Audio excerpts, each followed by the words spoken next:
ఉమ్మడి పశ్చిమ గోదావరి జిల్లా నిడదవోలు నియోజకవర్గంలోని బండవల్లిలో హైకోర్టు న్యాయవాదిపై దాడి జరిగింది. 100 మందికి పైగా గుర్తు తెలియని వ్యక్తులు న్యాయవాది ఇంట్లోకి చొరబడి 14 లక్షల రూపాయలు 84 కాసుల బంగారం అపహరించారు. అంతేకాకుండా 2 సెల్ ఫోన్లతో పాటు ఇంట్లో ఉన్న సామాన్లను ధ్వంసం చేశారు. ఈ ఘటనలో హైకోర్టు న్యాయవాదికి గాయాలయ్యాయి. అయితే కోఆపరేటివ్ సొసైటీ పంచాయతీలో అవినీతిపై ప్రశ్నించినందుకే దాడి చేయించారని హైకోర్టు న్యాయవాది ఆరోపించారు. దాడి వెనుక భూపతిరాజు, రవివర్మ, అతికాల శ్రీను, ఆడగర్ల శక్తిబాబు, తుమ్మూరి కుమార్, సానబోయిన హనుమంతరావు, కోసూరి రమేష్, రాజు, కందుల నరసయ్యరెడ్డి, సత్యనారాయణ, కడలి పండు ఉన్నట్లు హైకోర్టు న్యాయవాది ఆరోపించారు. ఇక ఈ ఘటనపై పాల్పడిన నిందితులను కఠినంగా శిక్షించాలని ఈ సందర్భంగా ఆయన డిమాండ్ చేశారు. నా పేరు కోటిపల్లి అయ్యప్ప అండి. నేను లాయర్గా, అడ్వకేట్గా నేను వర్క్ చేస్తూ ఉన్నాను. మాది నిడదవోలు నియోజకవర్గం, పెరవల మండలం, కండవెల్లి గ్రామం అండి.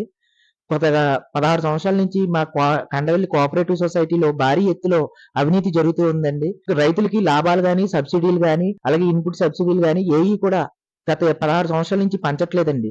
ఈ కోఆపరేటివ్ సొసైటీలో ఉద్యోగుల దగ్గర నుంచి మొత్తం వ్యవస్థ అంతా కూడా భూపతిరాజు, రవివర్మ, అతికాల శ్రీని అని చెప్పి వీళ్ళిద్దరు చేతిలో పెట్టుకునండి వీళ్ళకి నచ్చిన వ్యక్తులనేమో జీతాలు పెంచి వీళ్ళు ఆ సొమ్మంతా కూడా వివిధ మార్గాల ద్వారా వీళ్ళు వాడుకోవడం జరిగిందండి. ఇది ఎక్కడ ఈ అవినీతి బయటకు వచ్చేస్తుందా అని చెప్పేసి మా అమ్మగారు కోఆపరేటివ్ సొసైటీలో లోన్ తీసుకున్న విషయంలో ఇది ఫోరెన్సిక్ ల్యాబ్ కు పంపిస్తే మా అమ్మగారిది కాదని చెప్పింది తేలిందండి లోన్ విషయంలో. ఆ విషయం మీద నేను ఉన్నతాధికారులకి, పవన్ కళ్యాణ్ గారికి, ముఖ్యమంత్రి చంద్రబాబు నాయుడు గారికి కూడా నేను ఫిర్యాదులు పెట్టడం జరిగిందండి.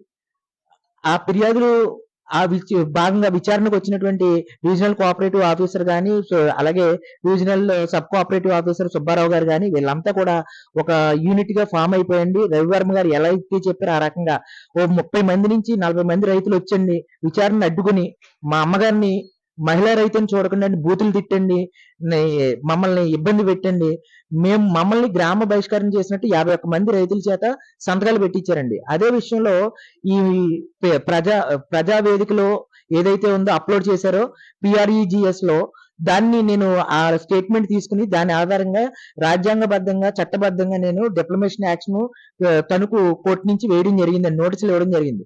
అందులో కొంతమంది రైతులు ఆ సంతకాలన్నీ కూడా రవివర్మ గారే పెట్టించారని, ఆ సంతకాలు తమవి కాదని కొంతమంది రైతులు మనకి అఫిడవిట్లు కూడా ఇవ్వడం జరిగిందండి. వాళ్ళని నోటీసులు ఇచ్చామండి, వాళ్ళని దావాలో కూడా తీసేసాము, డిప్లొమేషన్ దావా కూడా వేసామండి, ఇంకా నెంబర్ అవ్వలేదు. ఈ లాగట్లో అండి ఈ విషయం తెలుసుకుని, అలాగే ఈ రీసెంట్ గా అండి మా స్నేహితుడు ఒక అతను చనిపోయారండి.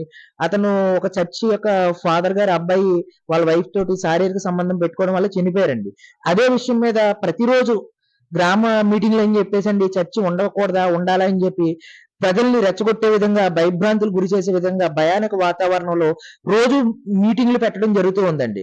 దీనివల్ల ఏమవుతుందండి, సమాజంలో సున్నితమైన అంశాల మీద మత విద్వేషాలు రెచ్చగొట్టే విధంగా ఉంటాయి. దీనివల్ల గొడవలు చెలరేగుతాయి. కాబట్టి మీటింగ్లు కాకుండా మనం చట్టబద్ధంగా, న్యాయబద్ధంగా మనం కలెక్టర్ గారికి, అలాగే జిల్లా SP గారికి చర్చ్ యొక్క అనుమతుల మీద మనం పోరాడాలి తప్ప చట్టబద్ధంగా ఇటువంటి చేయకూడదని చెప్పి నేను గ్రూప్ లో మెసేజ్ పెట్టడం జరిగిందండి. ఈ మెసేజ్ అలాగే కోఆపరేటివ్ సొసైటీలో 51 విచారణ చేయమని, అలాగే రైతులకు ఏ విధంగా ఇన్పుట్ సబ్సిడీలు రావట్లేదని నేను ఆల్రెడీ అధికారులు వచ్చి ఎంక్వైరీ వచ్చి వాళ్ళు రాజకీయంగా వాళ్ళ గుప్పిట్లో ఉండి చేయట్లేదని ఇదంతా నేను మా కండవెల్లికి సంబంధించిన గ్రూప్ లో పెట్టడం జరిగింది. అలాగే పంచాయతీ తీసుకుంటే పంచాయతీలో విచ్చలవిడిగా అండి కాంట్రాక్టులు జరుగుతూ ఉన్నాయి. ఈ మధ్యన రోడ్లు పోసారు, ఆ రోడ్లన్నీ కూడా పగిలిపోవడం జరిగిందండి. డ్రైన్లు వేశారు, ఆ డ్రైన్లు కూడా పగిలిపోవడం జరిగిందండి. ఇదే విషయాన్ని సామాజిక మాధ్యమాల ద్వారా నేను ప్రశ్నించానండి. పవన్ కళ్యాణ్ గారు ఎంతో కష్టపడి 14,000 కోట్లు NREGS ఫండ్స్ పట్టుకొచ్చారు. మనం ఆ నిధులతోటి మన గ్రామాలను అభివృద్ధి చేసుకోవాలి. ఇక్కడ నాణ్యమైన రోడ్లు, డ్రైన్లు పడట్లేదు. అలాగే తడి చెత్త, పొడి చెత్త వాహనం అండి 4 సంవత్సరాల నుంచి తిప్పట్లేదండి పంచాయతీ వారు. ఇదే కాకుండా ఇంకా ఇతర అవినీతులు కూడా జరుగుతున్నాయని చెప్పి గ్రామ ప్రజలు చెప్పుకుంటున్నారు. కాబట్టి ఈ విషయాలన్నిటి మీద కూడా విచారణ జరపాలని చెప్పి నేను సామాజిక మాధ్యమాల్లో పెట్టడం జరిగిందండి. ఇవన్నీ ఇలా పెడుతున్నానని చెప్పి భూపతిరాజు, రవివర్మ ఆయన పంచాయతీ సొసైటీ ఆయన చేతిలో పెట్టుకునండి, అలాగే అతికాల శ్రీనండి పంచాయతీ వైస్ ప్రెసిడెంట్, వీళ్ళిద్దరూ టీడీపీలో ఉండండి. వీళ్ళిద్దరూ అనుకూలమైనటువంటి వ్యక్తి అయినటువంటి అడ్డగర్ల సత్యబాబు అండి జనసేనలో ఉంటారండి. వీళ్ళందరూ కూడా ఒక బుటానీగా తయారయ్యండి. ఒక 100 మందిని నేను సాయంత్రం ఆదివారం నాడు సాయంత్రం వేణుగోపాల స్వామి గుడిలో మీటింగ్ చేసండి 100 మందిని ఉద్రేకంగా చర్యలు కురిపెల్లిపోయిన మారణాయుధాలతోటి, గడ్డపర్లు, కత్తులు, అలాగే కర్రలతోటి మా ఇంటి మీద దాడి చేశారండి. ఒక హైకోర్టు లాయర్ కి ఈ విధంగా ఇంటి పైన కడపలో ఎక్కడో బాంబులేసి సంస్కృతి దాడులు చేసే సంస్కృతి చూసామండి. ఇక్కడ చట్టం వ్యవస్థ ఉంది, న్యాయ వ్యవస్థ ఉంది, పోలీస్ స్టేషన్లు ఉన్నాయి. అయినప్పటికీ కూడా అండి ఈ రవివర్మ గారు చట్టాన్ని న్యాయాన్ని అన్ని తన చేతిలోకి తీసుకునండి చాలా దుర్మార్గంగా మా ఇంటి మీద దాడి చేసండి. మొత్తం పైపులు కానించి, ట్యాపులు కానించి, కుర్చీలు, మంచాలు ప్రతి ఒక్కటి ఇరక్కొట్టేశారు. నేను 12వ తారీఖున, ఏప్రిల్ 12వ తారీఖున నాకు మ్యారేజ్ అండి. మ్యారేజ్ క్వార్టర్ కోసం అని చెప్పి బీరువా తాళాలో బంగారం పెట్టుకున్నానండి. బంగారం అట్లాగే 14 లక్షల రూపాయలు నేను హెచ్డిఎఫ్సి బ్యాంక్ ద్వారా మార్చి 20వ తారీఖున పొందడం జరిగిందండి, తణుకు ఐసిఐసి బ్యాంక్ ద్వారా. ఆ డబ్బు తీసుకొచ్చి ఇంట్లో పెట్టుకున్నానండి, పెళ్లికని, కళ్యాణ మండపానికి అన్ని బుక్ చేసుకోవడానికని. ఆ క్యాష్ మొత్తం అన్ని కూడా పట్టుకెళ్ళిపోయారండి. ఇందులో కందులు నరసన్న, అలాగే సానబోయిన హనుమంతు, రెడ్డి సత్యనారాయణ, కడలి పండు, అలాగే ఈ రమేష్ అండి, కోసూరు రమేష్ రాజు, కిల్లర్ గారు అంటారండి, ఆయన పేరు నాకు తెలీదు. ఇలాంటి వ్యక్తులందరూ కూడా మారణాయుధాలతో, తుమ్మూరు కుమారు, అడ్డగల శ్రీరామూర్తి అండి, అడ్డగల శ్రీరామూర్తి గారు వాళ్ళ అబ్బాయి అండి. అలాగే వీళ్ళందరూ కూడా అండి ఒక మారణాయుధాలతోటి వచ్చండి కనిపించినది కనిపించలేనట్టు ప్రతి వస్తువుని నాశనం చేసేసండి ఒక భయానక వాతావరణం సృష్టించండి. గోడలు కానించి, తలుపులు కానించి అన్ని బద్దలు కొట్టేశారండి. ఇప్పుడు పెళ్లి ఎలా చేసుకోమంటారండి?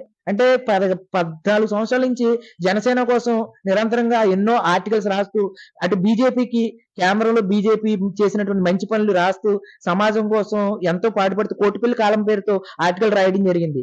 అవన్నీ కూడా పవన్ కళ్యాణ్ గారు కూడా నన్ను గతంలో మెచ్చుకోవడం కూడా జరిగింది. చంద్రబాబు నాయుడు గారి యొక్క మొన్న ఎమ్మెల్సీ క్యాండిడేట్ తెలుగుదేశం తరఫున కూడా డబుల్ ఇంజిన్ సర్కార్ లో జరిగిన అభివృద్ధి గురించి ఆర్టికల్స్ రాసి వారిని కూడా గెలిపించాలని చెప్పి నేను కృషి చేయడం జరిగిందండి. ఎమ్మెల్సీ క్యాండిడేట్లు అలాగే కూటమి అభ్యర్థులు కూడా గెలిపించడానికి తిరిగానండి. రవివర్మ, భూపతిరాజు రవివర్మ అతికాల సీనికండి ఎస్సీ ఎస్టీ సామాజిక వర్గాల నుంచి చాలా మంది వ్యక్తులు వాళ్ళకు ఉన్నారండి. ఆ వ్యక్తుల చేత మాట్లాడితే చాలా నీ మీద ఎస్సీ ఎస్టీ అట్రాసిటీ కేసు పెట్టిస్తాను అంటే రాజ్యాంగ విరుద్ధంగా ఇలాగ ఎస్సీ ఎస్టీ చట్టాన్ని తన చేతిలోకి తెచ్చుకున్నాను. నిన్న రాత్రి నన్ను కొట్టేసి ఇలా మారణాయుధాలతో నా ఇల్లంతా బదలు కొట్టేస్తే పోలీసు వారు వచ్చినప్పటికీ కూడా పోలీసు వారు ఎదుర్కొండా కూడా అదే చేశారండి. నాకు పోలీసు వ్యవస్థల మీద కూడా గౌరవం ఉన్నదండి. కానీ రవివర్మ వల్ల పోలీసు వ్యవస్థలు కూడా మేనేజ్ చేయబడతాయండి. తన చేతిలో అధికారం ఉంది. గతంలో కాంగ్రెస్ హయాంలో DCMS గా పనిచేసినటువంటి ఆ వ్యక్తి కండవేల్ కోఆపరేటివ్ సొసైటీ మీద 16 సంవత్సరాల మీద 51 ఎంక్వైరీ కండక్ట్ చేసి ఆ అవినీతిని బయటికి తీయాలని చెప్పి మీడియా తరఫున కోరుతూ ఉన్నాను. నాకు ప్రాణ రక్షణ కల్పించాలని. మా అమ్మగారిని మా నాన్నగారు చనిపోయి ఉంటే మా అమ్మగారిని 62 సంవత్సరాల వృద్ధురాలను కూడా మా అమ్మగారిని చాలా పిడిగుద్దులు గురించి చాలా చేశాడు. నా మీద మారణాయుధాలు కొడవలతోటి దాడులు చేశాను.